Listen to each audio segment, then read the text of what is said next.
Os cânticos parecem que quanto mais a letra é bíblica, mais preciosa é. E graças a Deus por esse cântico. Nós acabamos de ouvir, não conheci ainda, mas espero que a gente tenha a oportunidade de cantar outras vezes. Mensagem tanto para aqueles que ainda não têm a Cristo, como também lembrança da nossa esperança no retorno do nosso Senhor. Um dia nós teremos esse dia alegre de nos encontrarmos com o Senhor e com aqueles que já partiram antes de nós.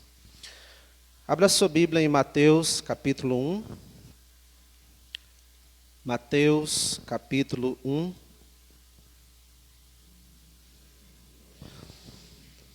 Hoje nós vamos finalizar, então, o primeiro capítulo de Mateus. Vamos fazer a leitura do verso 18 ao verso 25. Mateus 1, 18 a 25. Mateus capítulo 1, versículo 18 ao versículo 25. Diz assim a palavra do Senhor. Ora, o nascimento de Jesus Cristo foi assim. Estando Maria, sua mãe, desposada com José, sem que tivessem antes coabitado, achou-se grávida pelo Espírito Santo. Mas José, seu esposo, sendo justo e não a querendo infamar, resolveu deixá-la secretamente. Enquanto ponderava nestas coisas, eis que lhe apareceu em sonho um anjo do Senhor, dizendo: José, filho de Davi, não temas receber Maria, tua mulher, porque o que nela foi gerado é do Espírito Santo. Ela dará à luz um filho e lhe porás o nome de Jesus, porque ele salvará o seu povo dos pecados deles. Ora, tudo isso aconteceu para que se cumprisse o que fora dito pelo Senhor, por intermédio do profeta: eis que a virgem conceberá e dará à luz um filho, e ele será chamado pelo nome de Emanuel, que quer dizer Deus conosco. Despertado José do sono, fez como lhe ordenara o anjo do Senhor e recebeu sua mulher. Contudo, não a conheceu enquanto ela não deu à luz um filho, a quem pôs o nome de Jesus. Santo Deus, nosso Pai, mais uma vez temos esse grande privilégio, essa grande oportunidade de estarmos diante desse livro que é a palavra poderosa do Senhor. O Senhor resolveu não nos falar de um alto, de uma montanha, enquanto havia trovões e terremotos e fogo, mas resolveu falar conosco por meio da Tua palavra. Mas nós sabemos, Santo Deus, que a Tua palavra ela tem a mesma autoridade da Tua palavra falada por meio de anjos, ou por meio da Tua voz em trovões e fogo, como aconteceu no Monte Sinai. Nosso Deus, que o nosso coração sempre se curve diante da autoridade da Tua palavra, tanto pelas Suas orientações diretas, como pelas implicações, os princípios que podemos aprender de cada texto. Que o Senhor nos ensine essa noite e nos transforme em nome de Cristo. Amém. O Eterno se tornou um mortal, o Todo-Poderoso assumiu uma forma que tinha limites, o Deus infinito que enche os céus e a terra passou 9 meses num útero. Aquele que sempre existiu, que não tem origem, que existe de eternidade a eternidade, nasceu. Em Jesus, Deus se tornou homem. Na primeira parte desse capítulo 1 de Mateus, nós vemos que o evangelista nos apresentou a origem humana de Jesus Cristo. O objetivo aqui era mostrar que Jesus era mesmo o Cristo, o Messias prometido, aquele que seria o Salvador do povo de Israel, e não somente de Israel, mas do mundo inteiro. Jesus é o descendente prometido a Abraão, por meio de quem seriam abençoados todos os povos da terra. E Jesus também é o descendente prometido ao rei Davi, bem séculos antes do que nós acabamos de ler. Deus tinha prometido a Davi que por meio do seu descendente, um descendente especial, a dinastia dele seria perpetuada. Então, como filho de Davi, como filho de Abraão, Jesus reinará para sempre sobre todo o mundo. O mundo inteiro será abençoado com o reino eterno de Jesus Cristo. Então, observando a linhagem humana de Jesus, nós encontramos nessa primeira parte do capítulo as credenciais que confirmam que Jesus é sim o Messias, que ele é sim o Cristo, o ungido, o escolhido de Deus. No versículo 1 diz: livro da genealogia de Jesus Cristo, filho de Davi, filho de Abraão. Mas Jesus não tem apenas uma linhagem humana. Na verdade, o fator principal que qualifica Jesus como o Cristo é a sua linhagem divina. E é o que mostra aqui os versículos 18 a 25. O evangelista Mateus mostra que, embora Jesus tenha uma linhagem humana, o nascimento dele foi diferente do nascimento de qualquer outro ser humano, pelo menos a sua concepção. Nós temos nessa genealogia da primeira parte do capítulo, dizendo, por exemplo, no versículo 2, Abraão gerou a Isaque, Isaque gerou a Jacó, Jacó gerou a Judá, e aí um ser humano que vai gerando outro ser humano. Mas quando chega para o ponto de Jesus Cristo, no versículo 16, que diz, e Jacó gerou a José, marido de Maria, não diz que José gerou a Jesus. Diz José, marido de Maria, da qual nasceu Jesus, que se chama o Cristo. Jesus Cristo não é um descendente biológico de José. Jesus nasceu da sua mãe terrena, mas sem uma participação de um pai terreno, sem a necessidade de um pai terreno. Aqui nesse capítulo 1, do versículo 18 ao 25, nós temos estudado as complicações do nascimento de Cristo. Esse é o tema que nós temos estudado nessa parte aqui, 18 a 25, as complicações do nascimento de Cristo.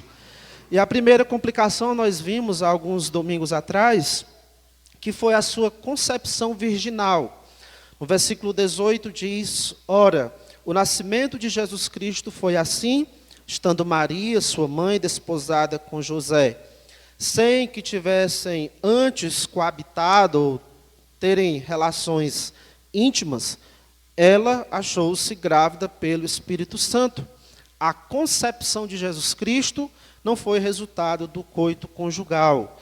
E isso pode parecer uma complicação para nós, mas para Deus não há impossibilidades, para Deus não há impossíveis. Assim como na criação, lá em Gênesis 1, o Espírito de Deus pairava sobre as águas, preparando aquilo que antes era sem forma e vazia, para receber os elementos que Deus iria criar. Assim também o Espírito Santo envolveu Maria com a sua sombra, e o poder do Altíssimo preparou o corpo dela para conceber o Cristo no seu útero. Essa concepção virginal, que era necessário acontecer, era importante para, como nós vimos, unir a humanidade e a divindade em uma só pessoa. Com esse nascimento virginal de Jesus Cristo, foi unida a humanidade e a divindade em uma só pessoa. E nós conhecemos, pelos relatos dos evangelhos, que ao longo da vida de Jesus, é perceptível tanto uma natureza humana quanto uma natureza divina. Ora, fica muito evidente que a sua natureza humana, principalmente nas suas limitações, ora fica em evidência a sua natureza divina, principalmente na manifestação do seu poder.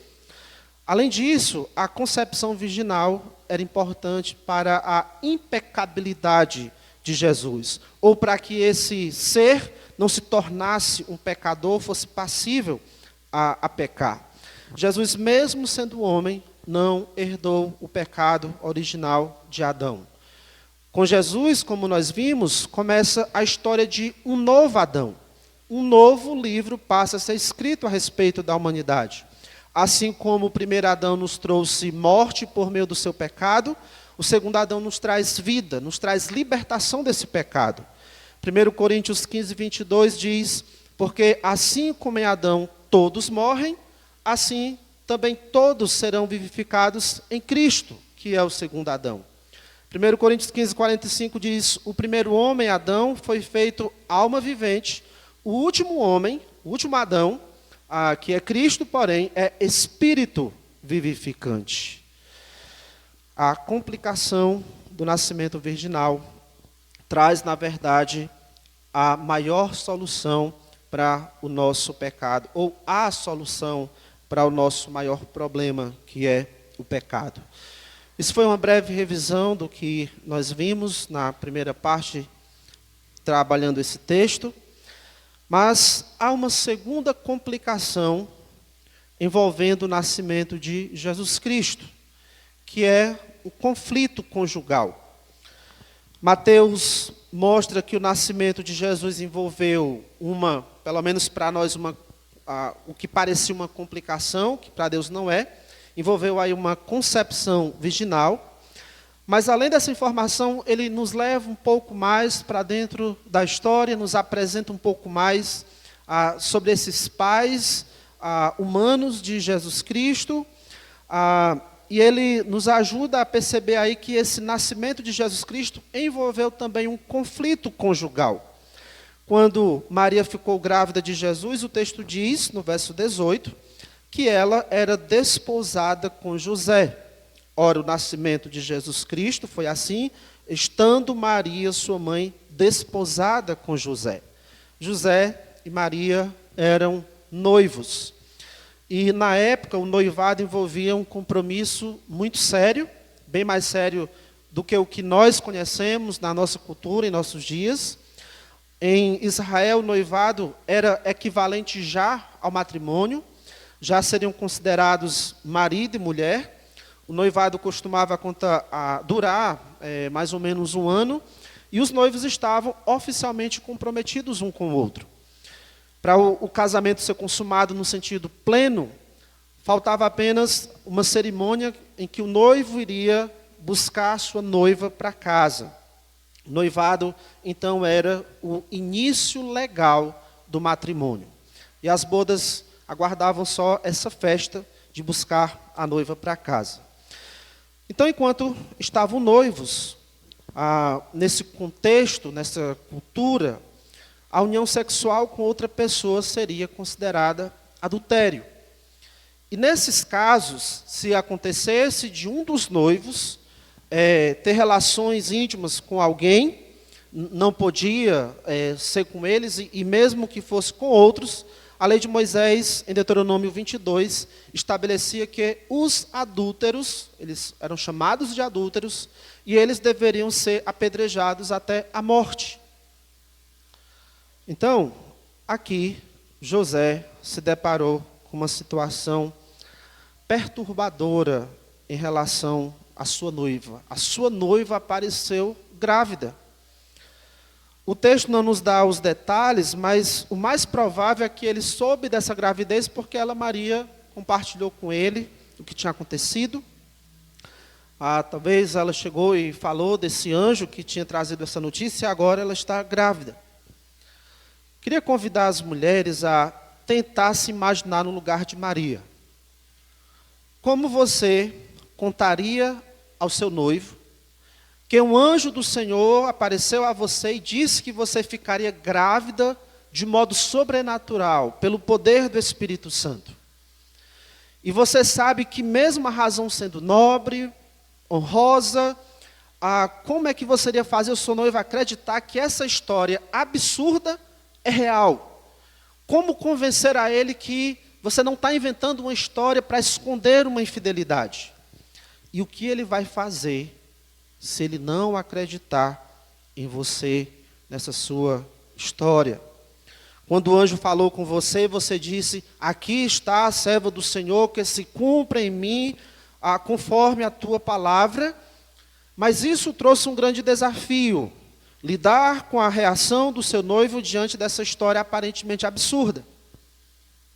Se você não conseguir convencer o seu noivo, você sabe que uma das opções que ele tem é a expor publicamente.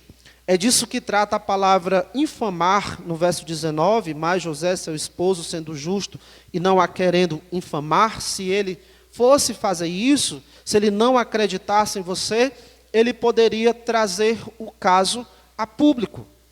Você seria exposta à vergonha, ao desprezo público. Eu acho que você lembra daquela história lá de... Agora esqueci se João capítulo... não lembro exatamente o capítulo, da mulher que foi pega em adultério e trouxeram ali para Jesus e estavam prontos a apedrejá-la. Isso poderia acontecer com você, se José tornasse o caso público. Você poderia ser morta por apedrejamento. Então, se o seu noivo não acreditasse em você, dependendo da reação dele, o nascimento do Messias estava sob ameaça e você seria morta. Então, imagine como talvez Maria estivesse apreensiva. Como vou contar isso para José? Como ele vai reagir? E quanto a José, homens, vocês conseguem se imaginar no lugar dele? A sua noiva, a quem você ama, e que você não vê a hora de chegar o dia daquela festa, que você vai buscar ela para casa, então desfrutar da lua de mel. De repente ela chega com uma conversa difícil de acreditar, ela engravidou de modo sobrenatural. E aí você pensa, há mais de 400 anos, Deus não fala por nenhum profeta. Há mais de 4 séculos, não há nenhuma mensagem enviada do céu, e Deus falou com a minha noiva. Certamente é uma história difícil de acreditar. Não há históricos que mulheres tenham ficado grávidas pelo Espírito Santo, e isso aconteceu logo com a sua noiva. Imagina o quanto isso é perturbador. O texto diz no versículo 24, enquanto ponderava nestas coisas, era algo que estava tomando tempo na sua mente. Será que essa história seria verdade? Será que a sua noiva adulterou e inventou uma história esfarrapada tentando esconder a sua infidelidade? Nenhum de nós deve condenar José por ter chegado à conclusão, que naturalmente todos nós iríamos chegar, de que a sua noiva foi infiel. Por isso, no versículo 19, final do versículo 19, diz que ele resolveu deixá-la secretamente. Ele entendeu que ela tinha sido infiel. O sofrimento quanto ao fazer, o que ele deveria fazer diante dessa situação deve ter sido terrível. Na suspeita de que ela foi infiel, você iria ignorar o que aconteceu e buscaria a sua noiva para construir uma vida juntos? Ou você iria seguir a lei, levar o caso a público para que ela experimentasse a vergonha, o desprezo público e talvez até fosse apedrejada até a morte? Ou você seria mais discreto, não revelaria o caso de adultério e se divorciaria dela? O versículo 19 diz que ele resolveu deixá-la secretamente. José optou pelo caminho mais discreto. Esse resolveu deixá-la secretamente não é que ele ia fugir, para ninguém saber o que tinha acontecido, ou para ele não assumir nenhuma responsabilidade. Ele não agiu dessa maneira perversa, sem temor, irresponsável. No versículo 19 diz mas José, seu esposo, sendo justo. E ele, sendo justo, escolheu tratar da questão de modo mais privado. Ele resolveu romper a união em segredo. O que iria acontecer é que ele não iria levar o caso a público, ele não iria expor Maria. José iria dar uma carta de divórcio a ela, como mostra Deuteronômio 24, e isso iria deixá-la livre para ela talvez se casar com a pessoa com quem supostamente ela cometeu a infidelidade. A tensão era grande. Maria, por um lado, Maria estava com a consciência limpa de que não foi infiel. A sua história, mesmo que absurda, ela sabia, era verdadeira. E José, mesmo amando muito a Maria, não tinha nenhum fundamento para acreditar nessa história esquisita. E agora? O Cristo nasceria de uma mãe solteira, considerada adúltera. José denunciaria Maria publicamente, ela seria morta. Que conflito. E sabe quem resolveu esse conflito? Deus. Versículo 20.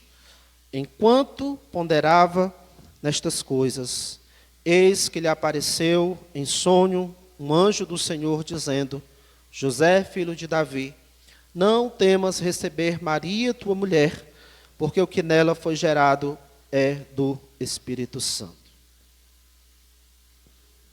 E aí no versículo 21, ela dará à luz um filho, e lhe porás o nome de Jesus, porque ele salvará o seu povo dos pecados deles. E aí a situação foi resolvida. Deus chegou para solucionar esse conflito. Eu gostaria de destacar algumas lições que nós, casais, ou aqueles que pretendem casar, podem aprender de José e Maria para evitar o máximo possível complicações em nossos casamentos. Então preste atenção nessas lições. Primeira lição: muitos conflitos podem ser evitados ou resolvidos no casamento pela paciência. Muitos conflitos podem ser evitados ou resolvidos no casamento pela paciência. De novo, muitos desses conflitos que talvez venham à sua mente, esses conflitos que acontecem entre você, sua esposa ou seu esposo, muitos deles poderiam ser evitados ou resolvidos pela paciência. Imagine que vocês dois estão num barco e o seu marido é o piloto desse barco. E aí você, mulher, de longe percebe que mais à frente tem uma tempestade e você entende que o melhor é vocês voltarem. E aí você tenta mostrar para o seu marido as evidências, como o vento está, como as nuvens estão, como o mar já está se agitando um pouco ali no ponto em que vocês estão, e você aconselha para não continuar, que o melhor é vocês voltarem, mas aí não é como ele está entendendo a situação, ele não está conseguindo perceber do mesmo modo que você, a interpretação dele é que não se trata de uma tempestade, você não precisa se preocupar tanto, é só uma chuvinha, ou que é algo que vai passar rapidamente e que não tem problema vocês continuarem em frente. Me diga, precisa começar uma discussão por causa disso? Precisa levantar o tom da voz e agredir o seu cônjuge verbalmente porque ele não consegue enxergar as coisas do mesmo modo que você? Precisa fazer sermões e mais sermões para convencer que você é que tem a razão? Irmãos casais, muitas vezes, é melhor a gente seguir aqui o exemplo de Maria e aguardar com paciência que o Senhor clareie para o nosso cônjuge a situação que para nós está clara, mas para ele não. Você foi lá, já falou, mas ele não está enxergando ainda, então paciência. Deus resolveu este conflito aqui falando com José, do mesmo modo que ele havia falado com Maria, através de um anjo. Muitos conflitos no casamento podem ser evitados. E aqueles que existem podem ser resolvidos pela paciência. Nem sempre o seu cônjuge vai concordar com você. Nem sempre ele vai entender do mesmo modo que você ou no mesmo tempo que você. Se o motivo não for orgulho da parte do seu cônjuge, talvez ele permaneça sem concordar, porque ele simplesmente não acredita do mesmo modo que você está acreditando. Pela situação não está tão clara para ele como parece estar clara para você. Então, paciência. Maria aqui não foi azucrinar os ouvidos de José até que ele entendesse a situação. Não fez isso. Ela não o venceu com cansaço ou com chantagem. Embora ela estivesse sofrendo com o que o seu noivo poderia fazer, com perigo, a situação perigosa inclusive para ela, mas ela foi paciente para que Deus clareasse a situação na mente de José. Muitos conflitos no casamento podem ser evitados ou resolvidos pela paciência. Essa é a primeira lição. Segunda lição.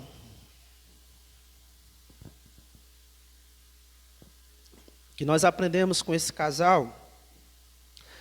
Em hipótese alguma, os papéis de marido e esposa devem ser trocados. Em hipótese alguma, os papéis de marido e esposa devem ser trocados.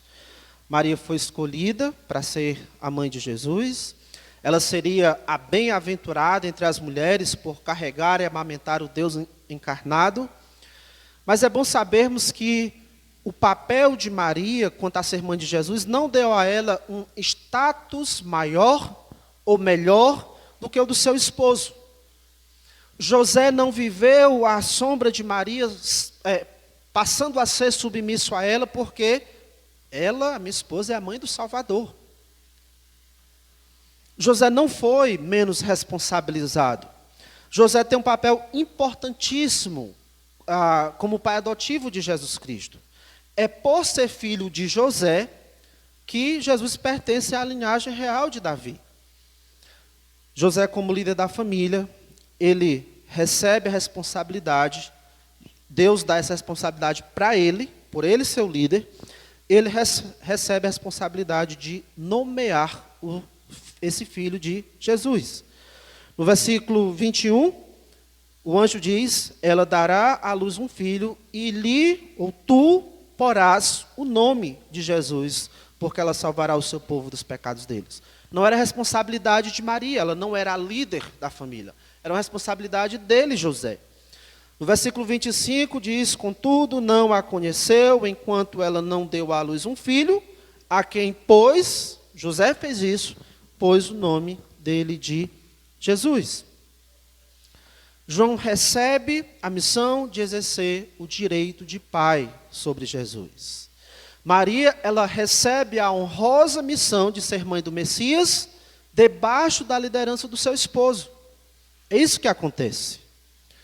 Então, se você é casado, escute, nenhuma responsabilidade que você tenha, ou mesmo o tamanho do seu salário, se for menor ou maior do que o do seu cônjuge, nada inverte as funções já sacramentadas por Deus, de o marido ser o líder e a esposa ser aquela que o auxilia por meio da submissão. Essa é uma das coisas que os pais humanos de Jesus deixam aí como exemplo para nós. O próprio Deus tem o cuidado aqui para que José, ele não fosse se sentir, talvez como um excluído, ou como não fazendo parte desse plano. Deus cuidou para que José assumisse a função de líder do lar. Ele deveria nomear essa criança. Esposos e esposas, não troquem essas funções. Não negligenciem as suas responsabilidades como esposo, de ser líder, ou como esposa, em submissão, auxiliar.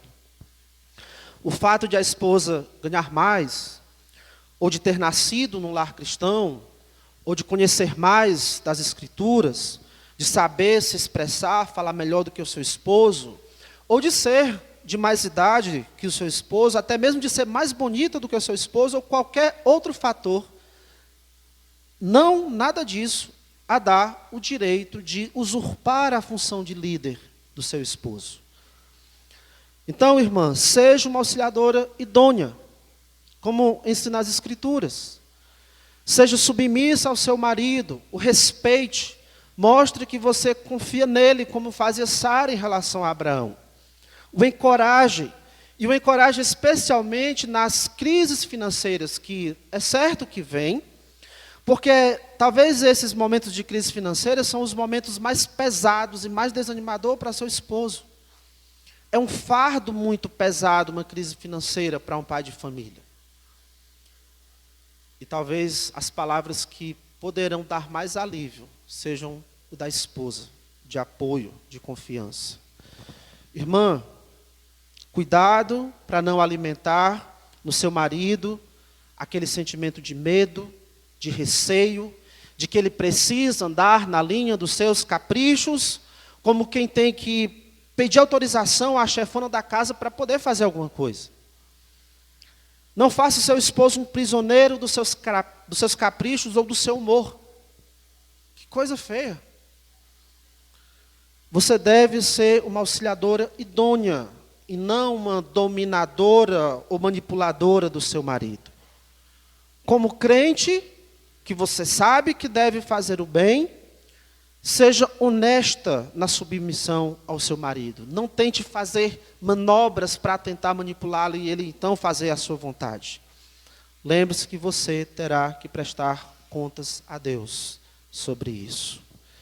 E mais uma coisa sobre submissão, irmãs.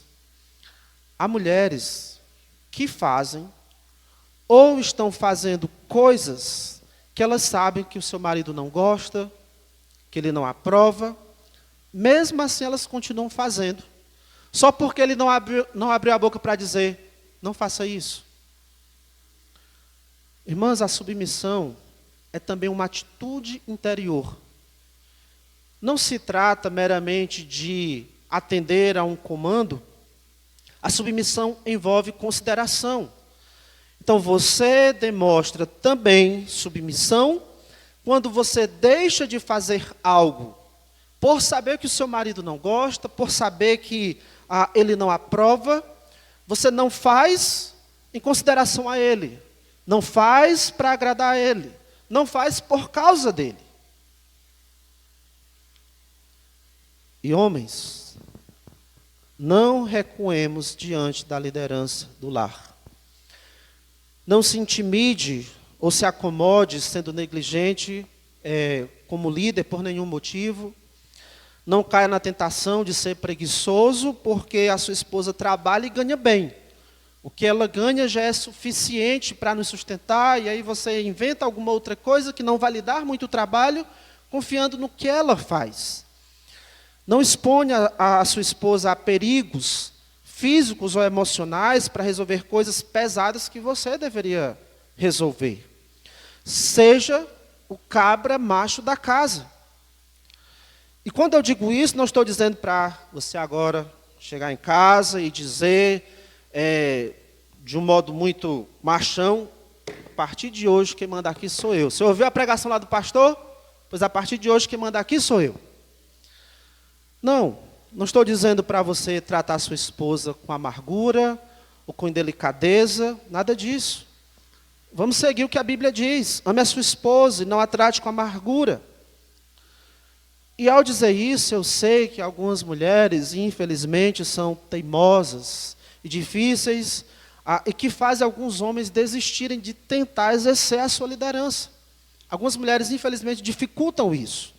Por causa da insubmissão da esposa, isso se espalha ou contamina os filhos também, e eles também são insubmissos e desrespeitosos com seus pais. E eu sei que é difícil, é pesado liderar corações resistentes, que às vezes dá vontade de desistir. A gente vê isso em Moisés, lutando ali com o povo de Israel, sofreu com a rebeldia e insubmissão daquele povo. E talvez você sinta o mesmo como esposo, como pai, e como Moisés, você querer dizer, a minha família é pesada demais para eu carregar. É difícil liderar esposa e filhos insubmissos, reclamões, ingratos. Mas, meu irmão, não desista sabendo que essa é a sua responsabilidade diante de Deus. Continue se esforçando para liderar a sua família e peça a Deus, se for o caso, que quebre a dura cerviz da sua esposa. E, além disso, coopere também com a mudança dela. Ela precisa mudar, ela precisa ser mais dócil. Ajude ela nisso. Coopere com isso, sendo firme, sim, mas com mansidão e com humildade. O poder da liderança não está na agressividade das suas palavras ou na força da sua voz. Provérbios 15:1 diz que isso, a palavra dura, apenas suscita ira. Irmãos, o poder da liderança está no caráter manso e humilde. O poder da liderança, homens, está no caráter manso e humilde. Se você tiver problemas com falta de humildade, se você tiver problemas com falta de mansidão, nós temos um convite de Jesus Cristo: tomai sobre vós o meu jugo e aprendei de mim. Por quê? Porque sou manso e humilde de coração. Aprendei de mim, porque sou manso e humilde de coração. É o convite de Jesus Cristo para nós. Se você é um marido impaciente, zangado, carrancudo, que em momento nenhum dá o braço a torcer, você diz, está dito, e pode fazer chuva ou sol, chover canivetes ou não, eu disse, a minha palavra é como a lei dos medos e dos persas, não muda. Por favor, isso só serve para criar mais conflitos e endurecer mais o coração daqueles que você deve liderar. Mansidão e humildade podem e devem ser aprendidos com Jesus Cristo. Ele disse: tomai sobre vós o meu jugo e aprendei de mim, porque sou manso e humilde de coração.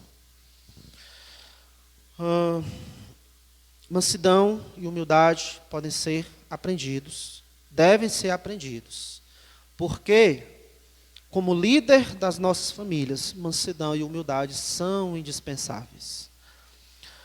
Se há conflitos, então, no seu lar, porque vocês estão invertendo esses papéis, ou mesmo que não haja conflitos, você pensa, é a minha mulher que manda, eu não mando muito nada, mas está tudo bem, nós estamos vivendo em paz. Na verdade, eu deixo ela mandar para que a gente viva em paz.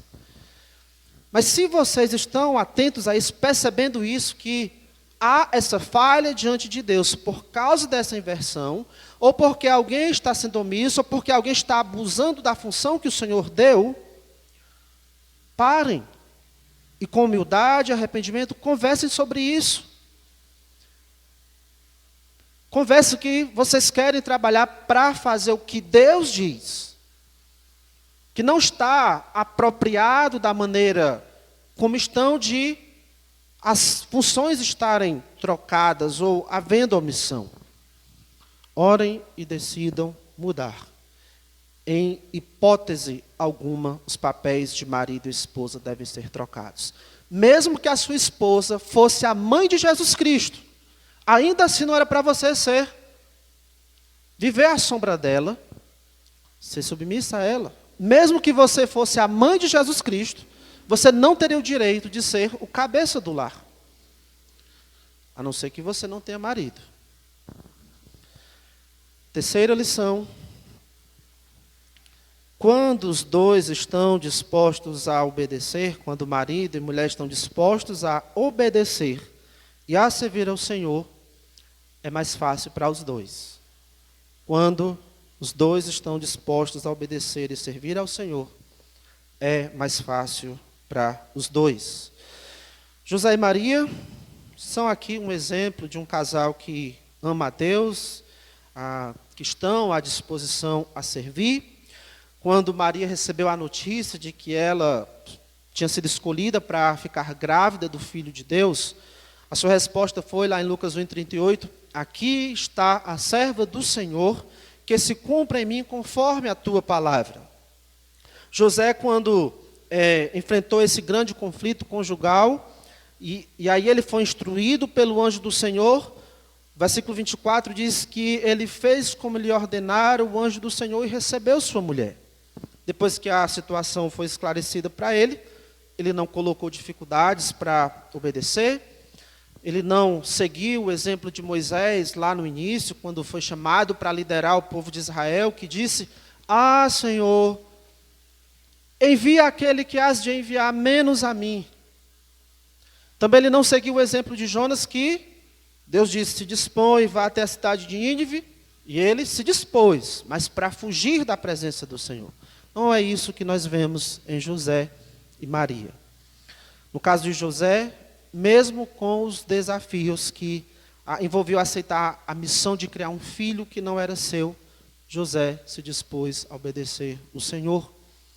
Mesmo sabendo que teria que se privar por vários meses de ter relações com a sua esposa, José prontamente aceitou a missão. Irmãos, com certeza, foi bem mais fácil para Maria encarar esses meses de gestação e também a infância do seu filho, sabendo que tem a compreensão, a ajuda e o apoio do seu marido. O serviço para Deus se torna mais fácil, mais leve, quando marido e mulher estão prontos a obedecer e a servir ao Senhor juntos. É assim que funciona em relação à igreja hoje. Para os casados, se envolver nas demandas e serviços da igreja se torna mais fácil e é mais prazeroso quando tem o apoio do cônjuge, quando o seu cônjuge serve também. Eu sei que muitos maridos ou esposas querem servir, gostariam de se dedicar um pouco mais, gostariam de se envolver pelo menos em um ministério, mas encontra no seu cônjuge, que também é crente, um obstáculo. Sem dúvida que, se você é casado, o seu primeiro ministério é a família. O seu primeiro ministério é, sim, a sua família. Você não deve sacrificar a sua família morrendo de trabalhar na igreja, não. Mas também você não deve deixar de servir a igreja por impedimento da sua família. Há cônjuges que não servem à igreja em nada e ainda acham ruim, fazem cara feia, porque o seu cônjuge está à disposição e serve. Quantas irmãs gostariam de se empenhar um pouco mais, de se multiplicar, se fosse possível, para ajudar mais, para servir mais, mas não fazem o quanto poderiam, porque o seu marido acha ruim e coloca dificuldades. Quantos irmãos gostariam de servir mais, mas não fazem porque a sua esposa faz cara feia?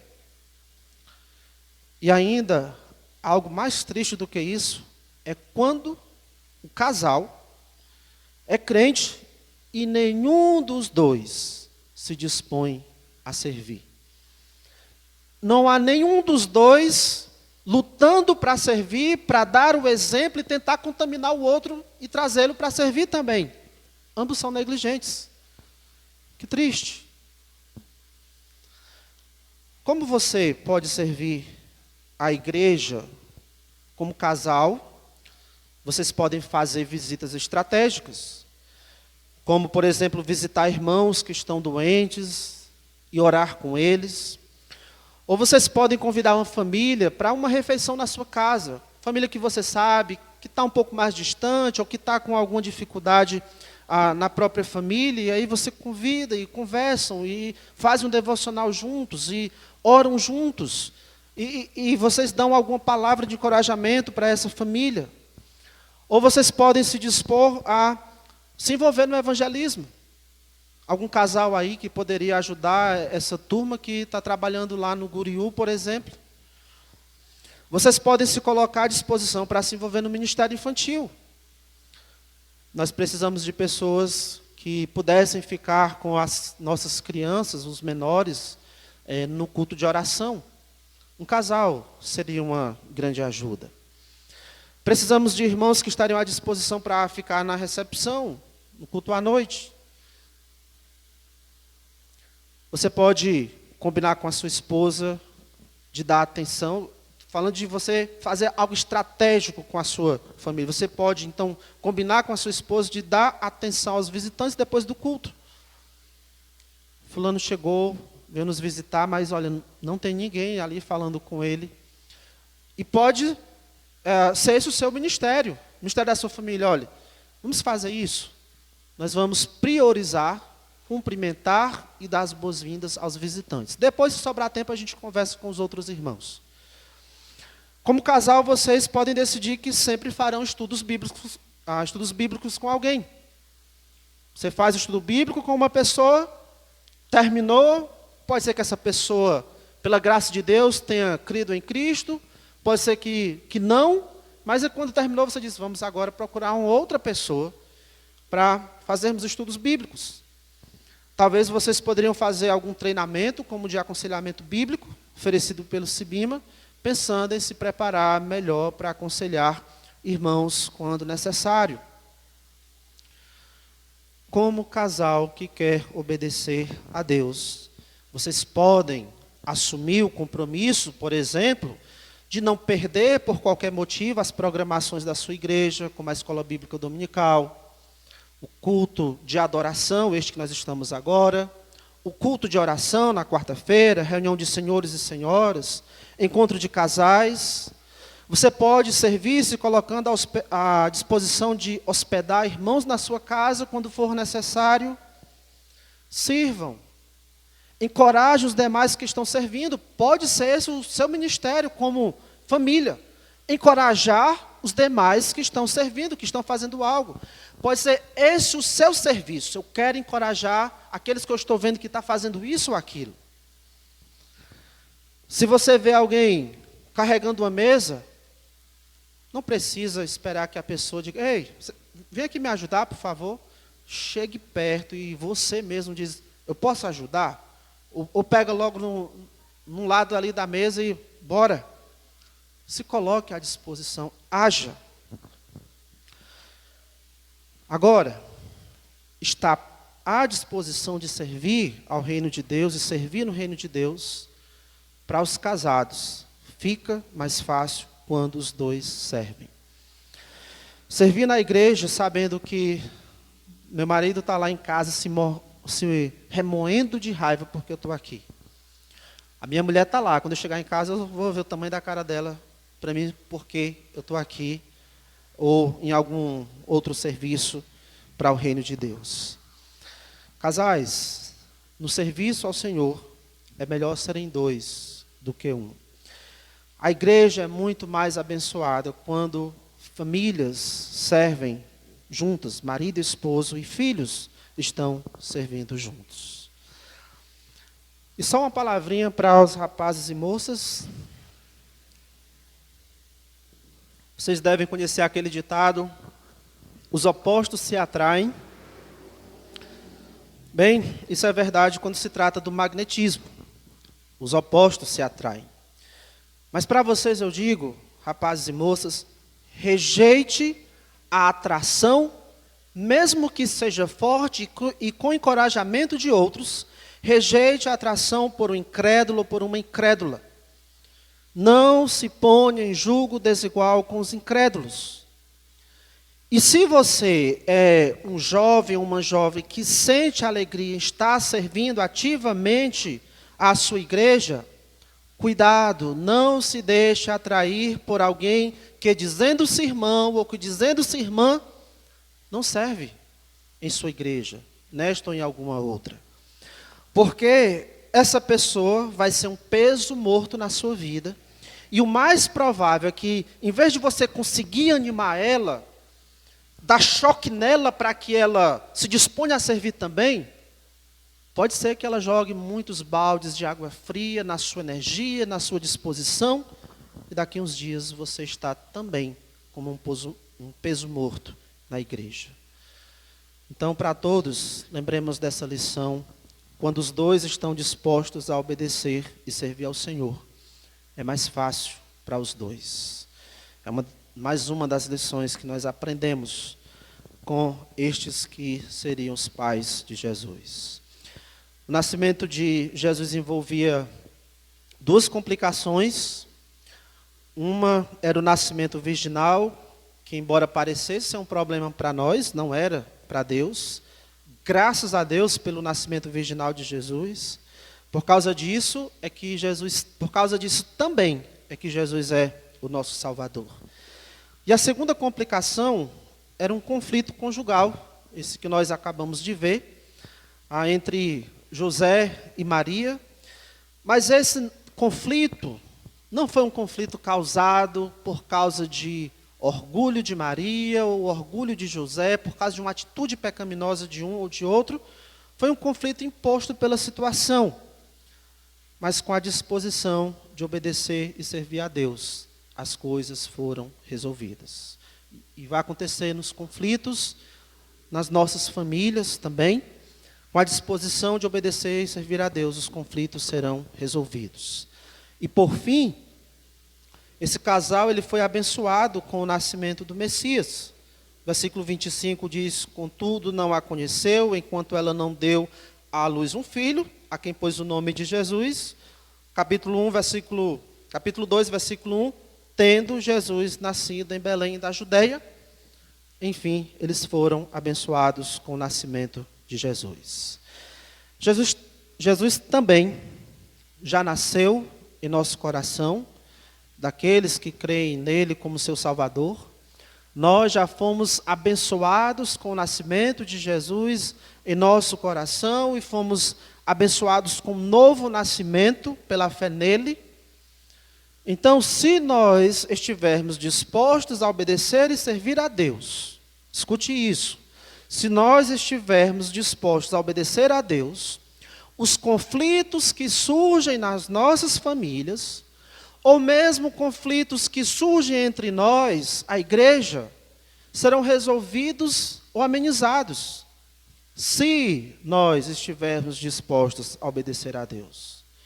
E se estivermos dispostos a obedecer a Deus, esses conflitos serão resolvidos e nós ainda seremos abençoados.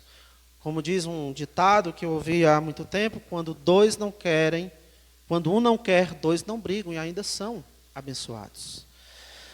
Então, como família, podemos fazer esta oração em nosso lar, abençoar, que ele possa ser o esteio contra o mal. Faze o leal sempre firme estar, e com o teu poder, vem nos manter unidos uns aos outros. Ó vem, Senhor, o nosso lar é teu. E no caso de conflitos entre nós e a igreja, nós podemos fazer esta oração. Jesus, pastor amado, contempla-nos aqui, concede que sejamos um corpo só em ti. Contendas e malícias que longe de nós vão, nenhum desgosto impeça a nossa comunhão. Ah, quanto carecemos do auxílio do Senhor, unidos te suplicamos, dá-nos mais deste amor. Oremos. Ó Santo Deus, obrigado, meu Pai, por estas lições que o Senhor nos trouxe por meio da Tua Palavra. Obrigado porque a Tua Palavra tem as respostas que nós precisamos, tem os conselhos que precisamos, tem os mandamentos que precisamos. Eu te peço que o Senhor coloque em nosso coração a mesma disposição que havia em José e Maria, de obedecer a Tua Palavra e de nos dispormos a aceitar a missão, o serviço que o Senhor tem para nós. Santo Deus, que essa disposição de te servir, de te obedecer, fortaleça ainda mais a união entre as nossas famílias, o amor entre marido e esposa, o amor entre pais e filhos e a consideração uns pelos outros, e que o mesmo possa ser visto também no seio da tua igreja. É assim que eu te oro, em nome de Cristo. Amém.